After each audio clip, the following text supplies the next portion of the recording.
Let's throw our hands in the air as we soar through the sky. Yatta! We'll catch the sun with your hand in mine, and if we work as a team, everything will be fine. Yeah! Oh, it's Cure of the What Now? Let's henshin and start the show. Hello, forgotten friends of the human world, and welcome to episode 38 of Cure of the What Now? the one show where we know we're only a little bit late this week, just a tiny bit. Yeah. Just because we're not recording this episode until the new episode of PreCure is available on Crunchyroll does not mean that we've reduced the quality. In fact, we have even more fresh than we promised last week, so... You paid for too fresh, but we're double fresh than that. Only the edge. You should be in charge of Cure of the What Now's marketing department. Absolutely, positively. I just want to say happy Thanksgiving to everybody who celebrated. We are thankful for all of our listeners and for more PreCure. We And are pie. constantly thankful for PreCure. And Joel, I'm pie. trying to have a moment. Trying to have an emotional moment with our listeners, our guests. Oh, we're turning off the sarcasm. We're gonna have a heartfelt moment. Yeah. Okay. Hello there, listeners. Thank you for supporting us throughout the year since we've started the PreCure podcast. We seem to be getting regular views on YouTube, which is always nice. And if you could tell a friend, we'd appreciate it. But no, we really do appreciate talking about this colorful show. And we are thankful for anyone who comments on the Reddit posts or who is in our Discord or anything like that. Yeah, I'm not gonna lie, I was getting kind of burnt out on podcasting, and then we started this one kind of on a whim, and it's been really fun. I'm having a great time, so I'm really glad that we started, and your support helps us keep going, so thank you. Absolutely. Do you want to introduce yourself? Yeah, I'm Kat. I'm the host. I really like magical girls, and I'm just so thankful. That's it. That's who I am this week. Oh, excellent. I'm Joel. As a small child, I swam to the surface to potentially find a human girlfriend. And also I found some memories of a a mermaid who actually had a pretty successful and lucrative career as a private detective. And the closest she ever came to being revealed to be a mermaid was during her final case, and that's why she had to return to the sea. I really like the idea of Cure Mermaid dressing up as a detective. Like, Absolutely. I can't remember who did that last, but I know for sure, like, it was in Sentai, and it was really funny. Oh, yes, absolutely. So I just wanted to throw that out there. And now, a word from our not sponsors. So on our other show, King of the What Now, we have a segment where we talk about what we've been doing lately. It could be anything from art to TV to movies to whatever. And we have not really been doing King of the What Now lately. So I just wanted to quickly shout out Slime Rancher. It's available on like everything. I think it just got released for the Switch in the last year or so. I just discovered it on Steam, and when I say just discovered, I mean just started playing it, even though I found out about it years and years ago. It's a cute game. You should play it. My favorite slimes are the mosaic slimes. Oh, I haven't seen those. Yeah, they're very pretty. I like the rad slimes. Is that the green ones? I like the ones with the spikies. Crystals. Yeah. Yeah, those are my second favorite. I like them, and I like all of the different kitty slimes, so like the hunter slimes. The tabby slime, and yeah. It's a really cute game, and if you are into cute games and you're worried about, like, the monsters are, like, kind of a little bit scary, there's even a casual mode where they don't spawn, so it's good. On Cure of the What Now, we are proudly pro-casual. On King of the What Now, serious gamers only. Yeah, if you can't fly a pirate flag in that game, why are you even playing it, you know? Absolutely. And now, back to today's episode. Brought to you by Folgers. The best part of waking up Sing the whole thing. is subjugating the masses to your will. Hello, Laura. Do you have a discussion question for me this week? I do, and this kind of goes into the episode of Tropical Rouge that we watched for this episode. If you were an evil villain and you had stolen the good guys' power-up item, what precautions would you take to protect that acquisition? I would have eaten it. Eaten it. Yes. I feel like if you swallow something whole, first of all, it's a magical item. So if you eat it, maybe you'll get some magic powers. Okay, sure. Second of all, what are they going to do? Cut you open? They're the good guys. They can't do that to you. Absolutely. Now, if I wanted to protect my personal information, I would be using NordVPN. Oh no, my I'm just kidding. We have not been sponsored by anyone because we are not a big time enough podcast to shill. Trust me, if we could get paid to shill, I would. I don't think Joel would, but I'd do it sneakily. Whatever, man. It'd be nice if we could pay the bills just from podcasting alone. But anyways, yeah, I don't know if there's really anything that he could have done. Like, is there a magic box they could have put the item in? Well, I find it, and we'll talk about the episode, I guess, but I just find it hard to believe that Butler wouldn't have thought that maybe they could just summon the ring back.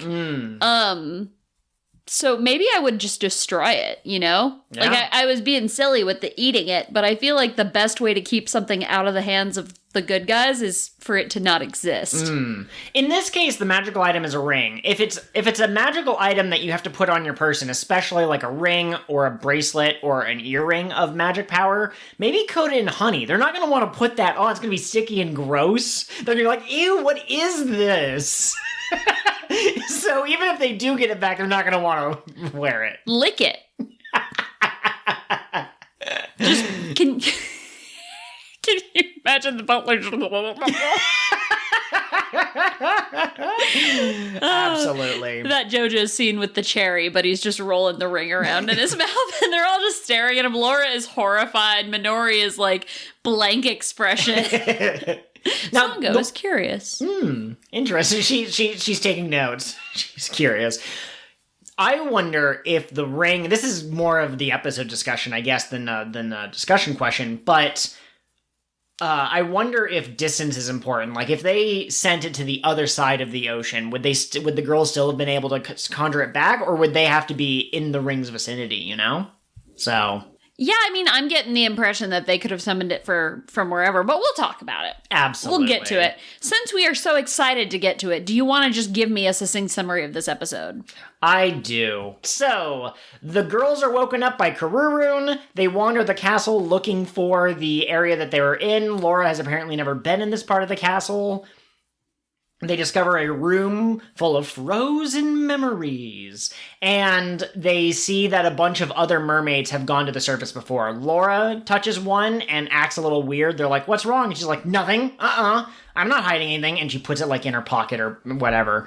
They find the queen, they wake her up, they have a little candid discussion about like, what should we do? And she's like, go and fight for the name of justice. And Laura goes, is there something you need to tell me? Because it turns out that I went to the human world before. And Manatsu goes, say what?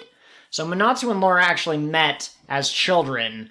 Laura didn't remember because of the memory sucking out machine, and that's the memory she saw earlier when she was acting weird. Manatsu remembered meeting Laura, but A, did not find out she was a mermaid, and B, did not get her name. And so from now on, Manatsu always asks people's names in case they disappear the next day mysteriously. And so that's basically it. They get the sea Karou ring back, and they summon a giant beluga whale, whale shark, sorry. Thank you for correcting.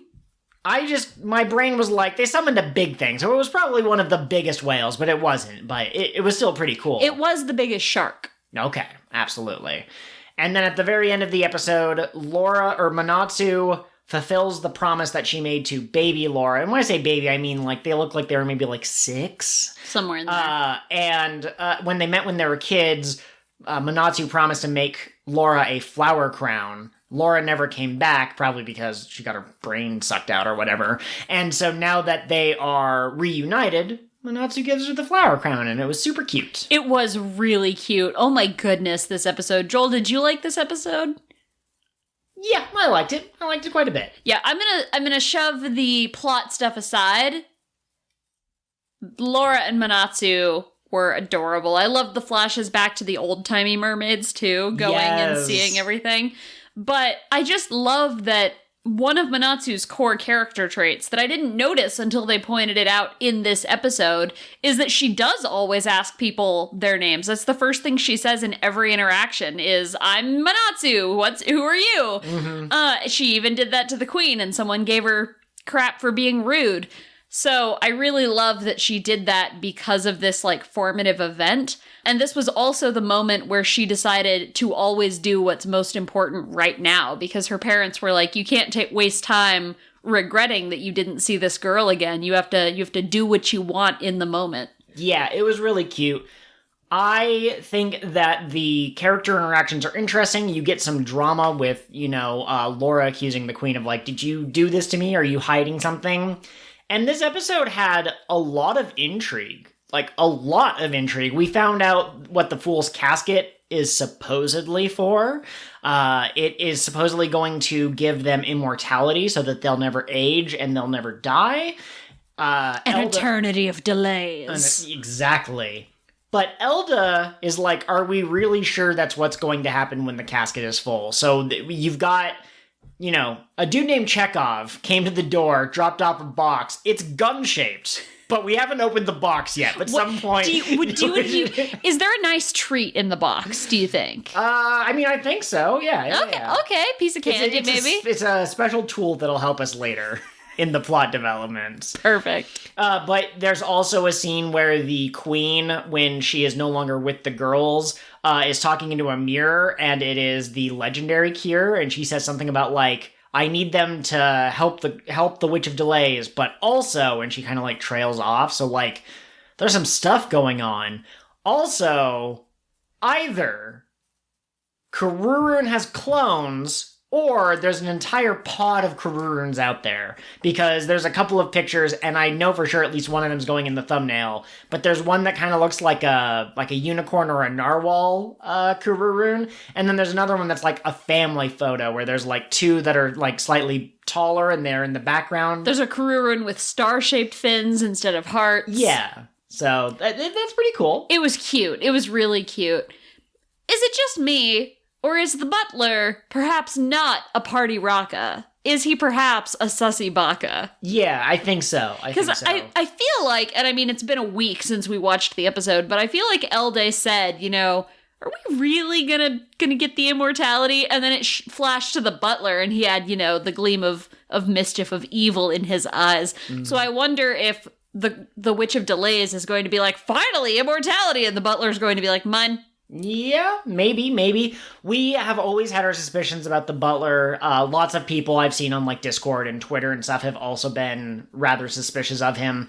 What I think is the most damning piece of evidence, if I could just point out like what's the one detail that makes me go, this is another gun-shaped box delivered by a Mr. Chekhov, is the fact that the queen seems to, or not the queen, sorry, the witch seems to be ailing. Like, she doesn't seem to, like, I want to destroy the world because I have an evil heart. She seems to, like, legitimately be a victim of something, and the butler's the one that's like, hey, I'll get you the casket. So it seems like the sort of situation where the Witch of Delays might have actually not been the one to come up with the plan. The butler might have been the one misleading her, and that at that point you have to ask yourself, why the subterfuge? Absolutely. Like, what's going on there, guy? What do you think of the new attack with the marine ring? Because I was a little let down. Like, I loved the whale shark. I think I actually screamed out loud. For those of you who don't know, I'm super into aquatic creatures, and the whale shark is my number one favorite shark. Number two is the mako shark, which is the fastest swimmer. My wife has an incredible, nearly encyclopedic knowledge of a lot of animals, and especially when it comes to the aquatic ones. The whale was super cute. I didn't like it because with the elephant, there's two important things that I really enjoyed. One, they do the little, like, Irish tap dance type thing when they, and when they slam their feet, and that's kind of cool, but that version of it for the sea is just them swimming, basically. Like, there's not really anything, like, dynamic or interesting. There's no sounds to add to it.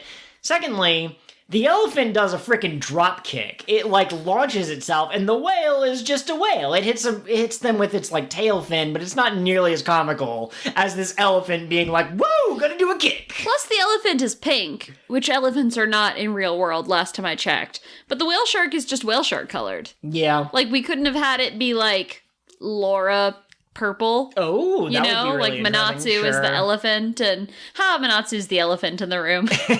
Nobody wants to discuss Manatsu. But yeah, I wish they'd gotten new outfits. I feel like if you're going to have, like, different rings for different big finish attacks, then each one should be a unique outfit. At the same time, I understand that the Toei animators are limited in how much time they have to draw each episode. Sure. So a lot of the attacks rely on the same stock footage. But, I would have appreciated a more marine-style outfit. Okay, yeah, I could see that. One thing, I think when we found the land ring, I think people were speculating about whether there would be a sea ring or not, and that seems really obvious since you have the mermaids. At some point, I think I floated the idea of maybe there will be a sky ring, like a secret third one. At this point, I've decided that it could happen. That'd be really neat. You could even do a space ring. You could have 4 if you wanted to. But I think that I like it as just the one land ring and the one sea ring because that represents the land and the sea. It represents the two worlds that are coming together in the form of Manatsu and Laura. So absolutely. I don't mean to derail the conversation, but I just had a brain blast. Fan fiction takes place in the One Piece world. Manatsu, Celestial Dragon, Laura, the mermaid, her family bought her for her birthday. All right. That could be a very interesting story. And not then where I would want to go. Manatsu decides to try to free her, and they have an adventure. Oh, they go on an adventure together. Yeah, it's not weird. Okay, maybe we cut this part out. The look on your face made me think maybe you thought I was being weird. There's multiple ways that stories can go, and I've never really read a story in which one of the main characters is gifted to the other main character as a birthday present without it going really weird, really fast. Yeah. I'm sorry. I just got excited about the idea of Manatsu in the bubble helmet. Oh, in the bubble. See, here's what I think. I think you could do it, and I apologize to anyone who doesn't watch One Piece and isn't interested, but just indulge me for a second. I think you could do Manatsu as a celestial dragon. Her parents are too cool. Like, they would not be in line, so you'd give her, like, more sinister type parents. But maybe Manatsu has a good soul for some reason. And maybe, like, the mermaids are petitioning for something. They're like, hey, let us be out in the open seas. Right now you're telling us to stay inside our city, and we don't like that. And so maybe they could form a friendship that way. Manatsu wants to help these people, so she's like the inside man/woman who's trying to take down the celestial dragons to help the mermaids. Okay, that's pretty good. That's less I was gifted a person for my birthday. We here at King of the What Now do not condone giving humans or any sentient creatures as gifts if you can avoid it. Yeah, human trafficking is wrong. Well, I mean, yes, absolutely. Against their will is what I was going to say, like without their consent. If you can get their consent that they wish to be given as a gift. So if I came to you and I was like, I would like to give you as a gift to so-and-so for their birthday. Yeah, I mean, like, if we had, like, a contract and we figured it out and I wasn't being coerced, maybe that would be okay. Perfect. Okay, good to know. Oh, that one was for the one person we know for sure watches One Piece and PreCure. Thank you, that one welder guy, for being a listener. Back to the episode. I'm wondering if Laura is going to get to keep her memories at the end of the series. I don't think that she will. I still think that there's going to be a moment where she has to choose between her dream of being queen and staying with Manatsu, and Manatsu's going to say, what's most important right now? And what's going to be most important to Laura right now is serving her people, doing what she's spent all this time working for. And it would be very sad if she had to forget Manatsu, but I loved Manatsu's line in this episode of, if you forget us, I'll just make you remember again. That was very cute. There are moments with Manatsu and Laura where it feels like the show is kind of like trying to nudge us towards, like the subtext, the all-important subtext. But some seasons really lean into it and some seasons don't. Look at Star Twinkle's solo movie being about an alien that takes on the traits of the two characters who are clearly in love with each other. What could that represent? Look at the witchy girls who hold hands when they use their final attack and who literally in canon have a character that they refer to as their child. So I don't think that Tropical Rouge leans that heavily into the tropes, but this episode felt very much like, yeah, these two girls are interested in each other. There's a strong bond between them that goes beyond just friendship. I think the idea of Laura potentially forgetting again or being told that she has to forget is going to be a point of contention. And I think you basically have three options, largely speaking. One, Laura willingly forgets. She goes back to the Mermaid Island, and then she just kind of stays there, and her people prosper, and Manatsu's people prosper, but never the twain shall meet. I don't like that. It doesn't really fit with PreCure. Seems too melancholy. Another option is that they simply change the law that states that any mermaid that goes to the human realm must have their memories erased. I want to talk about that in a second. That one would be interesting, and it would be really easy. It would be like a very simple solution. It's like at the end of Aladdin when the Sultan's like, oh yeah, I can just change this rule all willy-nilly. I could have done that at any time. But I didn't care about my daughter enough to do it. Right. So that's a little too easy, but it would give you a happy ending. But I think what this show is probably more likely going to do, in my estimation, is Laura will forget, but Manatsu will find her way to the Grand Ocean again and spark Laura's memory, and Laura will remember. Maybe there will be, like, the flower crown. Maybe Laura will see a flower crown sitting on her bedside table and be like, what? I remember! Will Manatsu spark her memory, or will she Viva Spark Tropical Rouge her memory? Absolutely. And then Laura will give thanks and praise, as is right, to Viva Spark Tropical Rouge. Absolutely. I could easily see a moment like we got in Witchy, where I want us all to be together again, in force of will. Manatsu finds her way to the Mermaid Kingdom. Or Star Twinkle and Karou getting on the spaceship and finally going to space, and maybe she'll find Lala out there. Absolutely. That's why I thought that second one seemed the most likely, because the other two options are either too depressing or too easy. So I think some combination where, like, the strength of their friendship brings them back together again is much more in line with the PreCure themes. Yeah, that said, I don't know if we will for sure see them meeting again, but I think we will see Manatsu making the effort. You wanted to talk about whether or not they could just change the rule. And this was a bit of a debate we had off mic as well. So go ahead. Right. So the current mermaid queen, we learned her name. I didn't write it down. Didn't think it was important. I also thought we were going to be recording more quickly after watching the episode.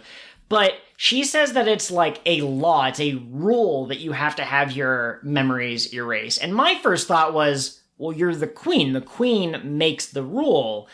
But this was kind of a rushed conversation because they had to go off and save something from the octopus, kraken, squid monster. But I wonder if it's not like the queen has decided it's a rule, and I wonder if it's we need this rule because otherwise chaos will ensue, cats will live with dogs and all that thing. Right, mermaids will get roasted on spits or gifted to people for their birthdays. Right. And if it's something like that, then the struggle is more meaningful. It means that their friendship laser blast has to overcome, like, whatever problem the law was put in place to stop. Absolutely. Actual, like, societal problems. Yeah. I will say, when you brought up, well, you're the queen, can't you just change the rule? I think the idealized version of a monarch does what's best for their people, regardless of whether or not it's what they want. Sure. So while you could change the rule, like you were saying, maybe there's a good reason for it to exist, so they won't change it. And that's what I would assume would be the answer. I think that in shows like this where they have queens and princesses and whatever, it's usually a lot less realistic and a lot more like, this is a person who is the most ushkushku, sioku, and the other one.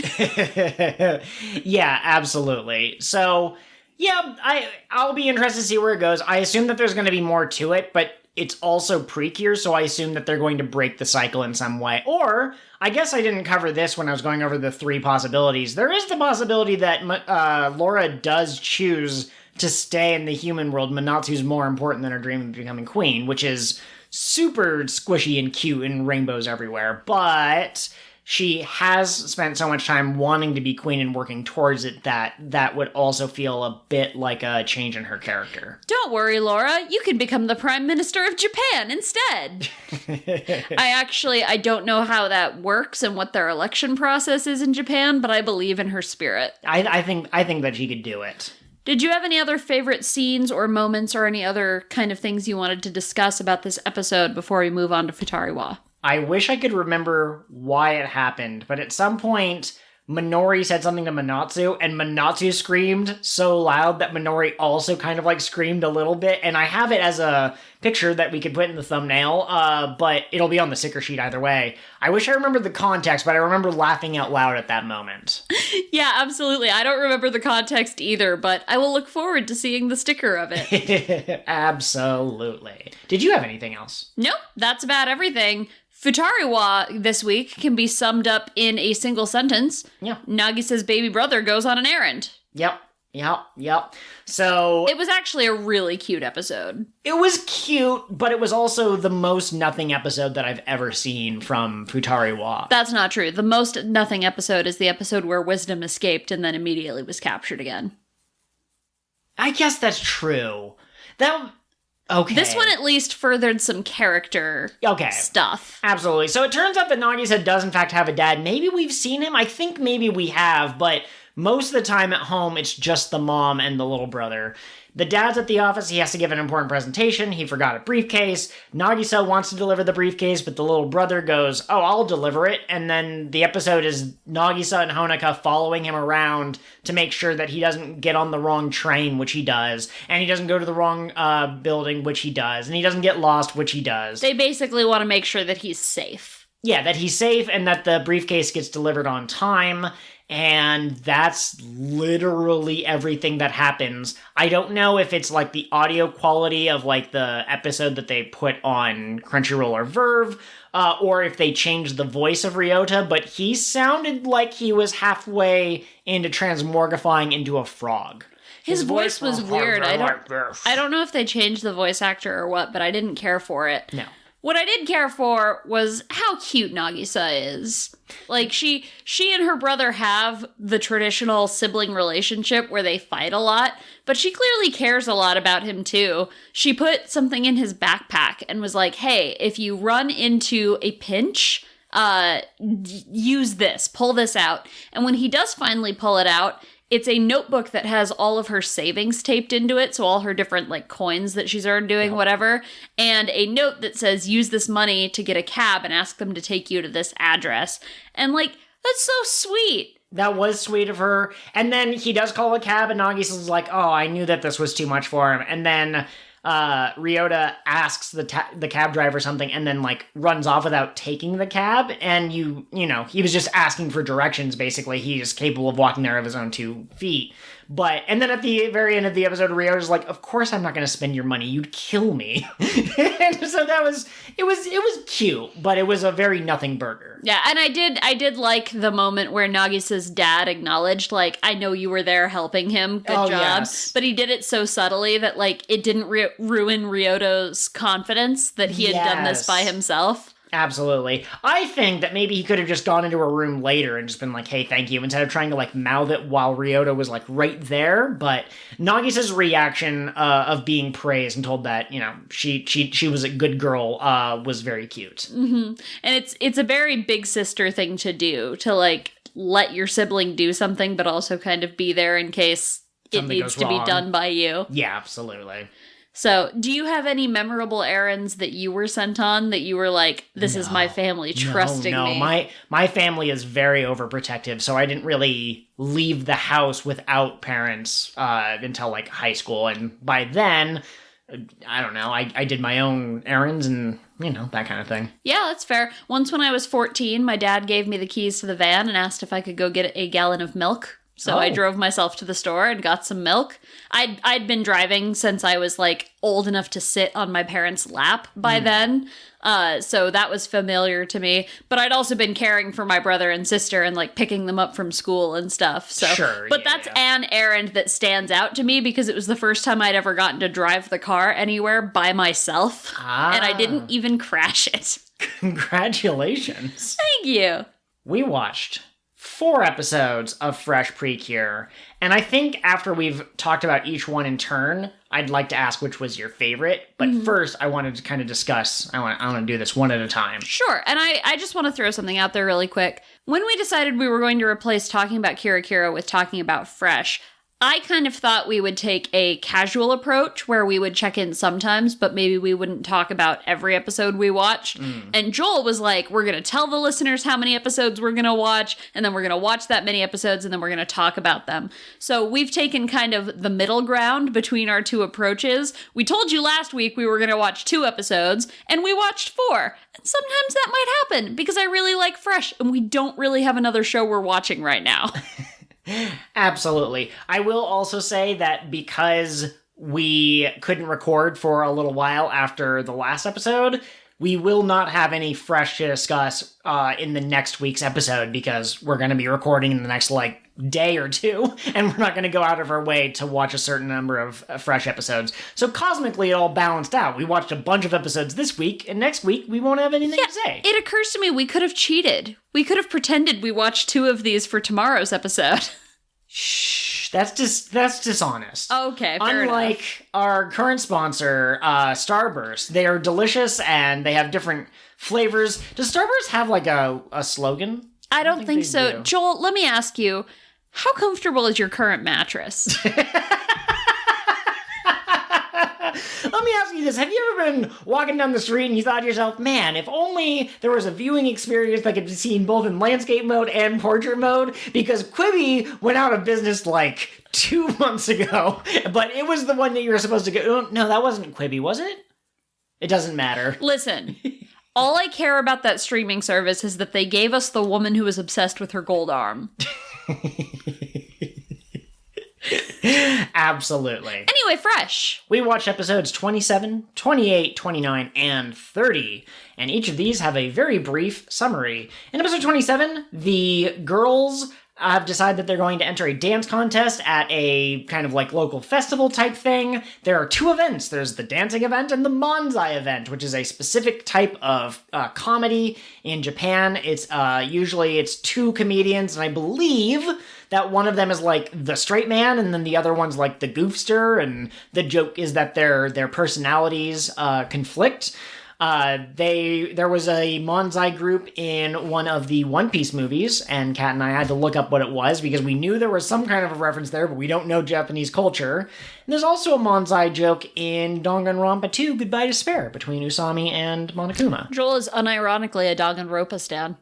I'm not a stan, but I'm a fan. My point is, they had real-life comedians do a cameo, and also the girls ended up kind of accidentally signing up for the Manzai group. They signed up for the dance group, but Chiffon used trickery to mess with them because it would be funnier that way. Is that what happened? I thought that they knocked over the boxes and the paper slips just got mixed up. Chiffon used his levitating magic to make it float, and then when it fell, that's what caused the papers to spill out. Oh, Chiffon, you numpkin. So the special guest stars are named Audrey, I guess, is their combo name. They end up helping the girls to defeat the Nakawamake, if that's what they're called, if that's how you pronounce it. And also, we find out that Manzai groups are basically PreCure. So, that was kind of cool. Also, these guys, they meet Tarte, and they hear Tarte talking to himself, and they decide he's one of us. So Tarte temporarily joins them as the third group in their Manzai. Tarte gives the girls some terrible jokes to tell, and then when they tell them and nobody laughs, he goes, they just can't do my material right. Buki has basically stage fright, if I remember correctly, but the best one is Setsuna, who is showing the fact that she wasn't really raised by humans the same way that all the others were. She's up there with Miki, and Miki says something like, oh, I have a cold, and she was supposed to ask, oh, what's wrong, or something. That was supposed to be the setup for the punchline, but instead, Setsuna's just oh my god, are you sick? We have to get to the hospital! Miki, we have to go, Do you have a fever? Or there's a part where they all get these bow ties, and the three original fresh PreCure girls are like freaking out because this isn't dancing. This is what we signed up for. And Setsuna in the background is like tugging on her. Is like, what is this? She's never felt more alien, and I love that about her. I love her so much. The Audrey guys were drawn more realistically than every other character in Fresh, and I didn't like that. But you had to be able to recognize them because, like, this is a cameo, and yeah, they probably were drawn to look like their real-world selves. Yeah, absolutely, absolutely. Episode 28. Yes. So, basically, Love can't remember her grandpa. I think Setsuna asked her, like, what did her family used to do, and Love's like, oh yeah, Grandpa, he was a great guy.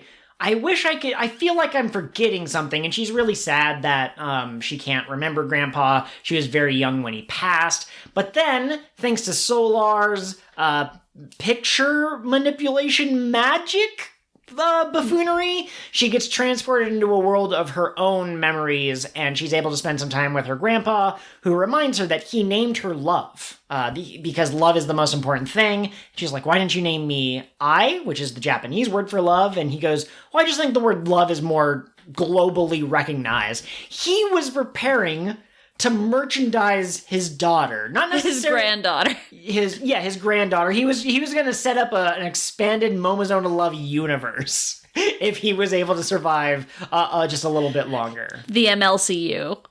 Yes, absolutely. It was a cute episode. I liked it a lot. It gave me some feelings. Absolutely. And how adorable was baby Love? She was so cute. Although one complaint I do have about PreCure is if they show the characters as children, they almost always have, like, really similar hairstyles and everything. And although now that I think about it, Okay, I'm going to say something, and I want your opinion on this. So originally I was going to say people change as they get older, but then I remembered I personally have had the identical hairstyle since I was 6 years old, and my mom told me that I wasn't going to have bangs anymore because bangs are for children. That was an intense peek behind the personal curtain there. But I don't know if that's just me or if most people kind of settle into their single visual identity and then are that. Yeah, I don't think that children typically retain their hairstyles as they grow older. I would assume especially girls, having not been a girl or having no sisters, I couldn't speak to that, but it just seems like once you get to the point where you can start expressing yourself individually, you might choose to ponytail or long hair or whatever. However, I think that is a common shortcut in animation. Like, I think even like Avatar, the kids probably had the same hairdos as children as when they were older, but it is kind of, you'd think that they would have a different hairstyle or something. Absolutely. Like Manatsu had her single ponytail. They could have given her, like, she could have had pigtails or had her hair down or whatever. She could have been bald.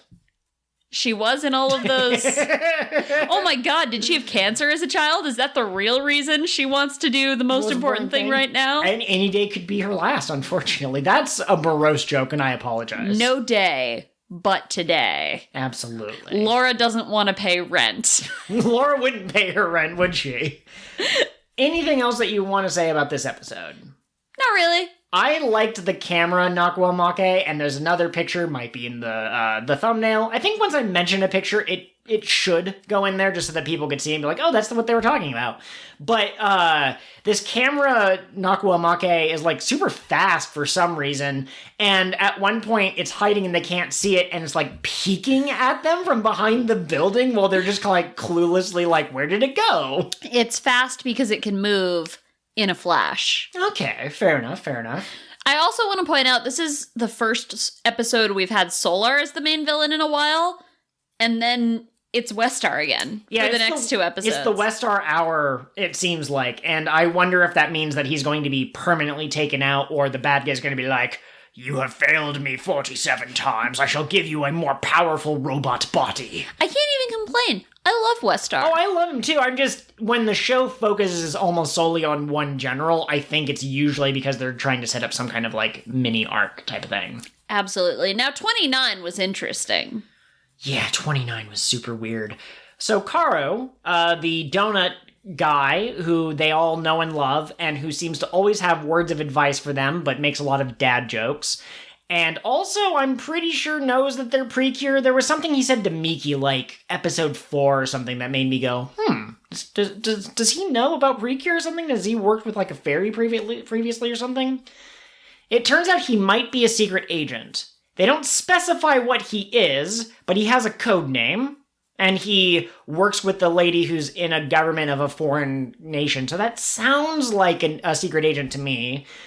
And he has to protect this prince child who has run away from home. Discreetly find the prince child. Ah, that's right. And this kid, Jeffrey, thinks that his parents hate him. And the butler is really like, oh my god, will Jeffrey be okay? But then it turns out that the butler is a secret agent, which foreshadows Tropical Rouge, when you think about it. And now that I think about it, I don't really like Aroma very much. Maybe he was a secret agent too. Roma sus. But anyways... Ha! He smells fishy? No, he smells birdie. Okay. Karou is a secret agent. The girls save Jeffrey. They spend some time with him in their human forms, whatever you want to call it. And then he gets attacked by the butler. Karou saves the day, gives the PreCure a little hint on how to defeat this diamond monster thing.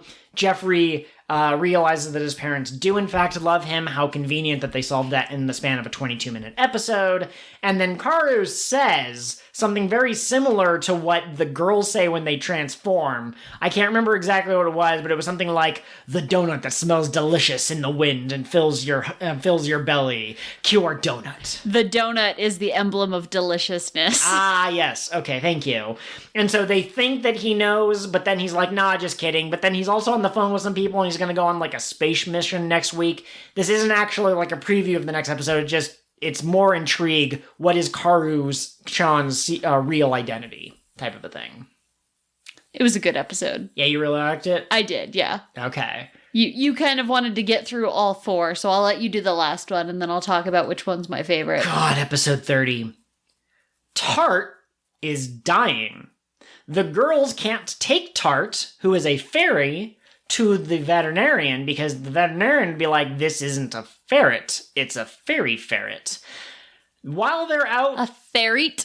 Yes. While they're out doing something, I can't remember why they left the house. I think they needed to get like Miki and Buki and meet up with her or something, with them.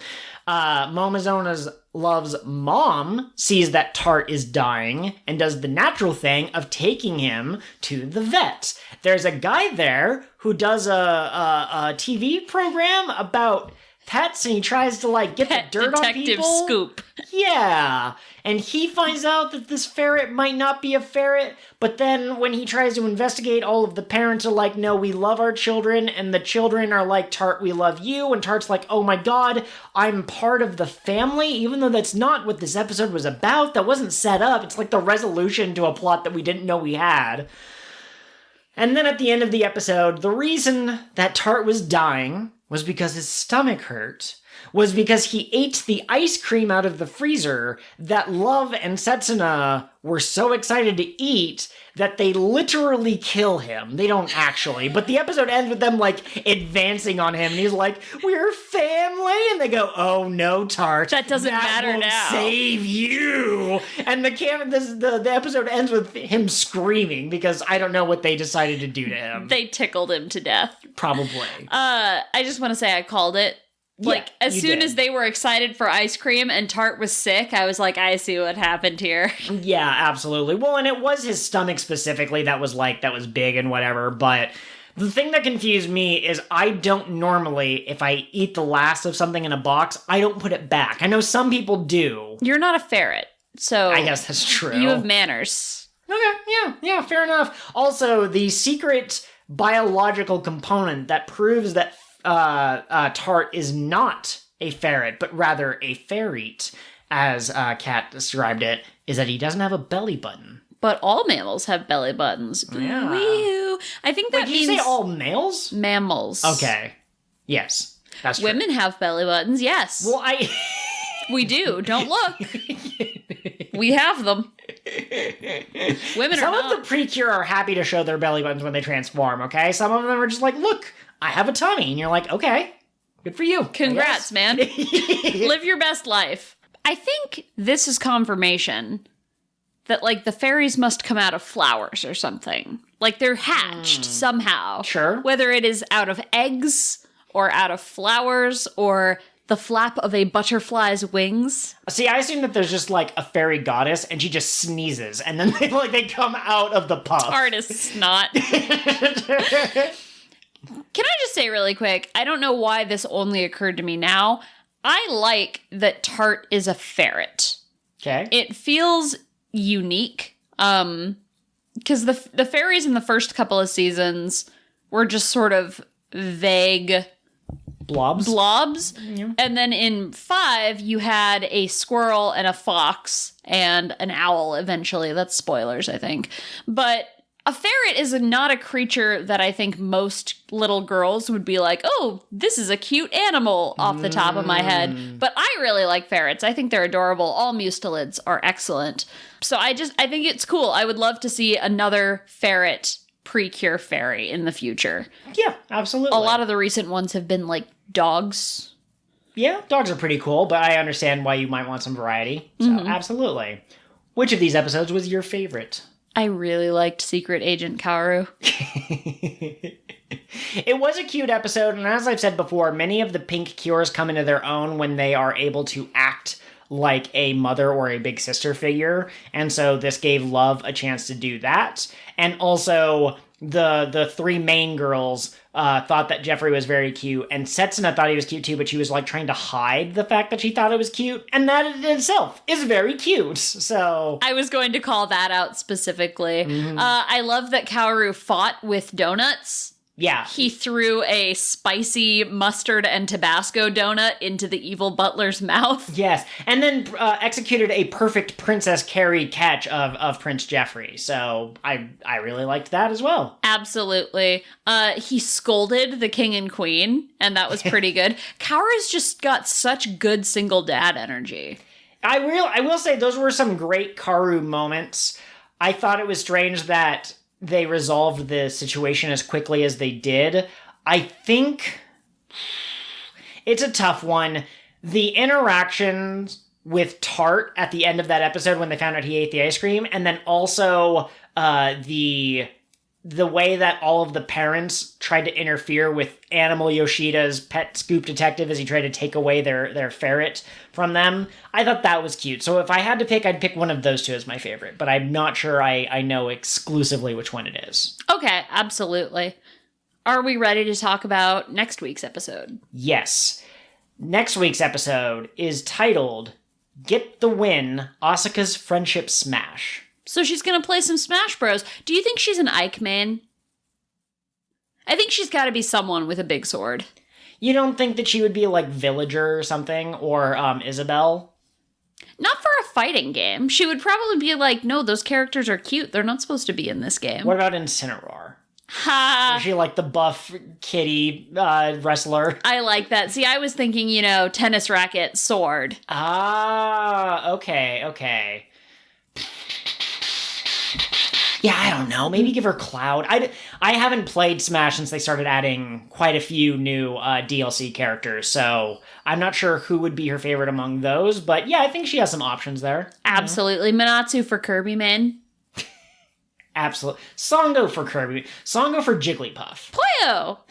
But yes, Songo for Jigglypuff. Or Pichu. Yes, absolutely. I've never understood, and this is just, derailing again, but I've never understood why they need to have Pichu and Pikachu. Yeah, there's a specific term in Smash Bros. I think it's Shadow Fighter, where characters will have very similar movesets, but they'll be slightly different. For example, Pichu hurts itself when it uses electric attacks, but Pikachu doesn't. And Pichu is faster, but doesn't hit as hard. And then, like, Luigi at one point was a shadow of Mario, I believe, and that sort of thing. I don't know why either, other than they wanted to add new people to the roster, and by adding someone that was very similar to someone that was already in there, it was less work, perhaps. Yeah, I could see that. So. But what I actually think this episode is about, I assume she's going to play a tennis. Okay. At least one tennis. So what is a friendship smash? Does it mean that, like, if she loses the game, she'll have to, like, leave the tropical club? And so, like, winning is very important?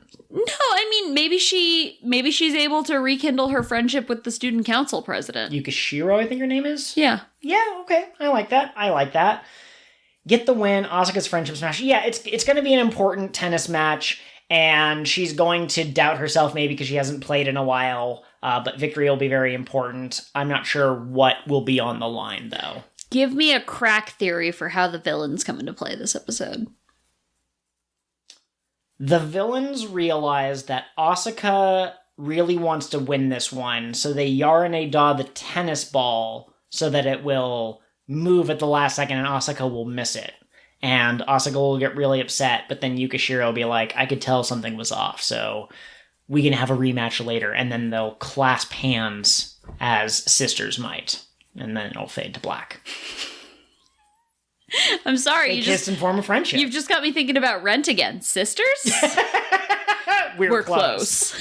And that's been your do final thought. Outro goes here. Thanks for listening, everyone. Don't forget to Tropica Shine. And again, thank you so much for all of your support. Comments are always appreciated. Happy holidays, fam.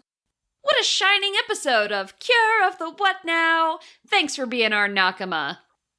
Thank you as always for your support. If you could, very kindly, be sure to like or share this with any of your friends. Let them know that we're always open to suggestions or thoughts about any particular episode. And please take a moment to rate and review us on wherever you get our podcast from. Except for YouTube. You can't rate and review us on YouTube, but you can like and subscribe. Absolutely. If you like what we're doing, even just a comment that says keep up the great work is always helpful for brightening our day. Absolutely. Joel, where can our fine listeners find you if they want more of you? Absolutely. The best way to get in touch with us is to go onto Twitter and find us at KOTWN_pod. That's where we're most active. But of course, we also have a Gmail. That's KingOfTheWhatPod @gmail.com. You can also find me at Pirate Ghost Host. She is much more prolific than I am, but not all of her content is necessarily about the podcast, whereas the other one tries to focus more on the show. You like our sticker sheets? Joel's got sticker sheets for you. And that has been your Tropica outro. Do-do-do-do. You'll be dancing with me today.